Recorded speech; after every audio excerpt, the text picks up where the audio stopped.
हे hello everyone, 20 साल year. तो guys हम एक्सप्लेन करेंगे Throne of Seal season 3 episode 6 के नॉवेल को। तो गाइस अगर आपने हमारे किसी भी नॉवेल की एक्सप्लेनेशन को मिस कर दिया है तो एक बार चैनल के प्लेलिस्ट को चेकआउट जरूर करें। तो चलिए बिना किसी देरी के एपिसोड की स्टार्टिंग करते हैं। तो जैसे कि हमने पिछले एपिसोड में देखा था कि लिली ने अपने स्पिरिचुअल स्टोव का यूज करके वहां पर एक बहुत ही बड़ा फायर बॉल बनाकर एक जॉम्बी कमांडर को खत्म कर दिया था, जिसे देखकर वहां पर जो लास्ट बचा हुआ जॉम्बी कमांडर होता है वहां पर जितनी भी जॉम्बी सेनाएं आई होती हैं उनकी सोल को एब्जॉर्ब करने लगता है और वह अपने लेवल को काफी स्पीड के साथ बढ़ाने लगता है। और हाउचन जॉम्बी कमांडर के लेवल को बढ़ता हुआ देखकर तुरंत काफी ज्यादा डर जाता है और सोचता है कि अगर यह लेवल 9 के ऊपर चला जाता है तो हम लोगों को इसका सामना करने में काफी ज्यादा प्रॉब्लम हो सकती है।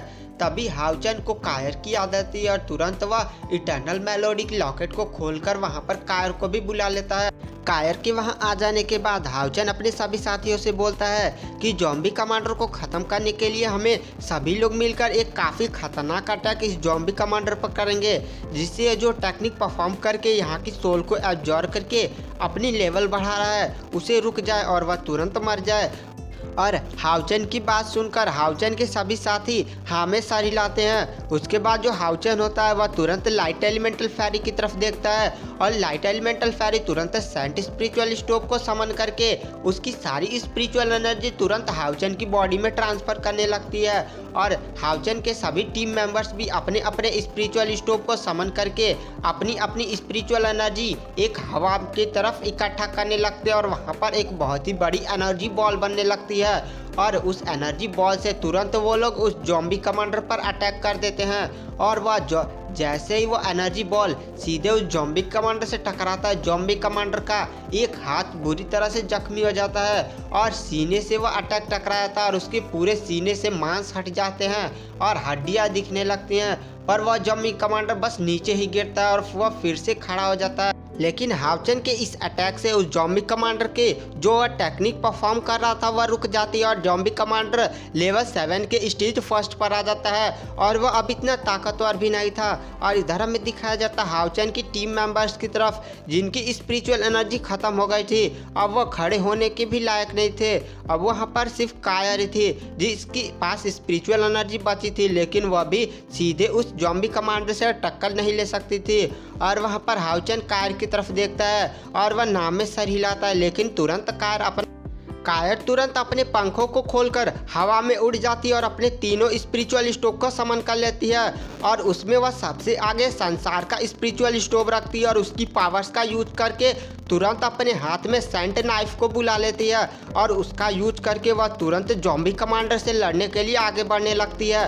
और कायर की बॉडी से इतना स्ट्रांग ऑरा फैल रहा था कि वहां पर हाउचन की टीम और जॉम्बी कमांडर तक की हड्डियां जैसे कांप जा रही थी। और इस अटैक में जो जॉम्बी कमांडर होता है वह तुरंत मारा जाता है और कायर जो होती है वो अपने सेंट नाइफ से जॉम्बी कमांडर के 100 टुकड़े से भी ज़्यादा कर देती है और वहां पर जॉम्बी कमांडर के अब केवल टुकड़े ही जमीन पर बचे थे। और इस अटैक को परफॉर्म करने से कायर थोड़ी सी थक जाती है और तुरंत वहीं पर गिर जाती है। उसके बाद हाउचन तुरंत कैसे न कैसे करके खड़ा होता है और तुरंत वह कायर के पास जाता है और उसे उठाता है। उसके बाद हाउचन कायर को उठाने के बाद वहां पर बैठ जाता है और तभी लिलिन सभी को एक स्पिरिचुअल ब्रस्टिंग पिल देता है और थोड़ी देर में हाउचन के सभी टीम मेंबर की स्पिरिचुअल एनर्जी रिकवर हो जाती है। उसके बाद हाउचन कायर से पूछता है कि यहाँ पर तुमने अपने संसार का स्पिरिचुअल स्टोव का यूज किया था जिसके कारण तुम्हारे कोई ना कोई सेंसेस गए होंगे, तो बताओ यहाँ पर आज तुम्हारा कौन सा सेंस चला गया। तो कायर हाउचन की तरफ एक मुस्कुराहट से देखती है और कहती है मेरा इस बार कोई सेंसेस नहीं गया है, जिसे सुनकर हाउचन काफ़ी ज़्यादा शॉक हो जाता है और कहता है ये कैसे हो सकता है, मजाक मत करो, बताओ तुम्हारा कौन सा सेंस गया है। तो कायर कहती है हाँ बाबा सही, एक भी मेरा सेंस नहीं गया है। तो हाउचन कहता पर ये कैसे हो सकता है, मैंने जब भी तुम्हें संसार का स्पिरिचुअल स्टोव का यूज करते हुए देखा है तब न तब कोई ना कोई तुम्हारा सेंस चला जाता है। तो वहाँ पर कार बताती है तुम्हें याद होगा वो ग्रीन पुल की घटना जिसे सुनकर हाउचन तुरंत हाँ में सर हिला देता है और उसके चेहरे पर एक मुस्कुराहट आ जाती है। और यहाँ पर कायर ने जब ग्रीन पूल बोला था तो उसका तुरंत चेहरा शर्म से लाल हो जाता है और वह तुरंत अपना चेहरा नीचे झुका लेती है और कहती है कि जब मैं वहाँ पर अपने तीनों स्पिरिचुअल स्टोव, लेकिन उन तीनों स्पिरिचुअल स्टोव को जोड़ने में मेरी काफ़ी ज़्यादा एनर्जी ख़त्म हो गई थी और मुझे काफ़ी ज़्यादा वहाँ पर पेन भी उठाना पड़ा था। लेकिन अंत में संसार के स्पिरिचुअल फर्नेस ने एक एनर्जी रिलीज की और उस एनर्जी के प्रभाव से तीनों स्पिरिचुअल स्टोव कंबाइन हो गए और उस कॉम्बिनेशन के प्रोसेस में मुझे काफ़ी ज़्यादा आराम हुआ था और मेरी बॉडी वहाँ पर अकड़ गई थी। तुमने तो वहाँ देखा ही होगा।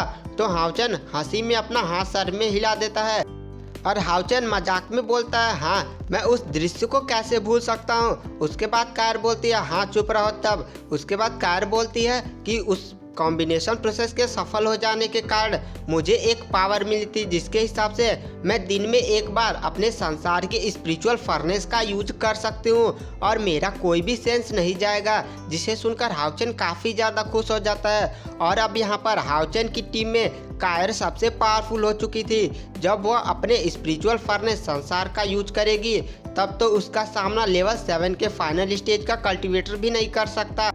तो गाइस मैं आपको यहाँ पर लेवल के बारे में कुछ इम्पोर्टेंट बात बताना चाहता हूँ। उसमें से ये इम्पोर्टेंट बात यह है कि लेवल 6 के बाद 10 सब स्टेज होते हैं, मतलब लेवल 6 सब स्टेज 1, लेवल 6 सब स्टेज 2, ऐसे ही 10 स्टेज हर लेवल में चलते हैं। और हाउचन की इस समय कल्टीवेशन लेवल 6 सब स्टेज 8 है और कायर की कल्टीवेशन लेवल 6 स्टेज 5 है। उसके बाद जो लिलिन होता है वह सभी लोगों को इकट्ठा करता है और सभी लोगों को एक हाई लेवल स्पिरिचुअल गोली देता है और कहता है इसको खा लो और जल्दी से यहाँ पर मेडिटेशन की मुद्रा में बैठ जाओ। और थोड़ी देर में हाउचन की टीम के सारे मेंबर्स की स्पिरिचुअल एनर्जी रिकवर हो जाती है। तभी हाउचन के पास चेनिंगर आती है और कहती है, हाउचन हान्यू का चौथा सिर इवॉल्व होने में कितना टाइम लगेगा।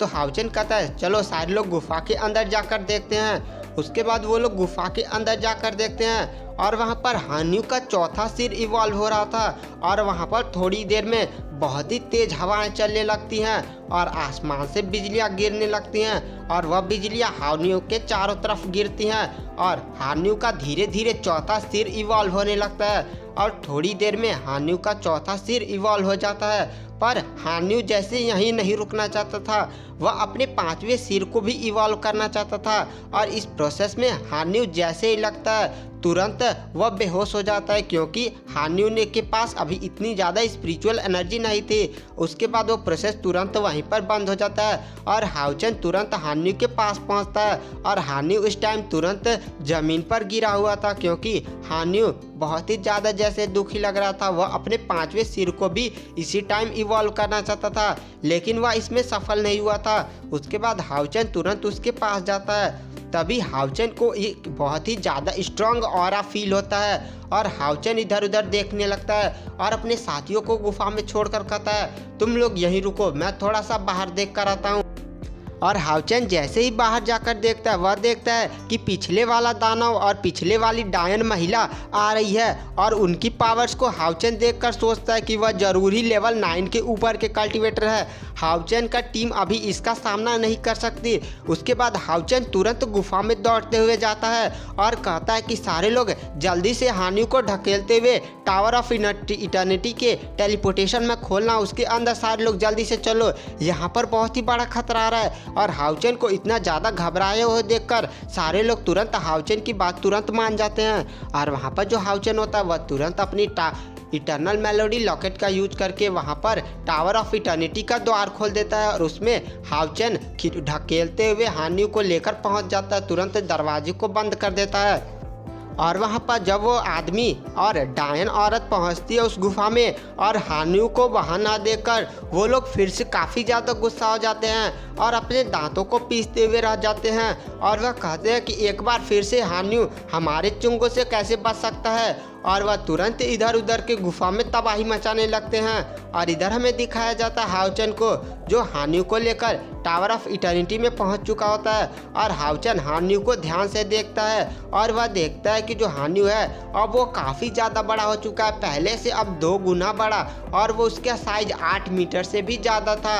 उसके बाद वहाँ पर जो हाउचन होता है वह हान्यू को होश में लाता है, और जब हान्यू होश में आ जाता है तो हाउचन उसके चौथे शेर का नाम लिटिल ब्लू रखता है। और गाइस आज की वीडियो की एक्सप्लेनेशन को यहीं पर एंड कर देते हैं। अगर आपको हमारी वीडियो की एक्सप्लेनेशन पसंद आई हो तो चैनल को लाइक सब्सक्राइब जरूर करें। Thank you, bye bye.